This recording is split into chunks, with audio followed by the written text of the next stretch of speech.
السلام عليكم، جيتكم بوصفة بوتي فور سهلة وناجحة 100%. نحتاجو 250 غرام زبدة طرية، 180 غرام سكر ناعم، 2 حبات بيض، رشة الملح، ملعقة صغيرة سكر الفانيليا، مبشور حبة ليمون، و70 ملي زيت نباتي. نخلطو مليح المكونات اللي عندنا ونضيفو المكونات الجافة. نحتاج 100 غرام نشا الذرة، ملعقة صغيرة خميرة الحلويات، و 350 غرام طحين.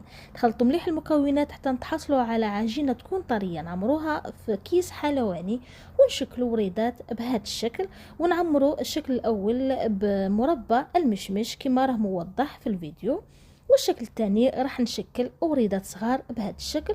وندخل الحلوى نتاعي الطيب في الفرن راني مسخنته على 180 درجة، نخلوها ما بين 10 حتى 15 دقيقة. حبابتي هنا بعد ما طابت لي الحلوى تحمرت لي، خليتها بردت مليح، وراني نزين في الشكل الثاني كما راكم تشوفوا. لصقت حبه مع خوتها بمربى المشمش، وزينتها بشوكولاته بالحليب اللي كنت ذوبتها، وزدت عليها شويه نتاع الزيت.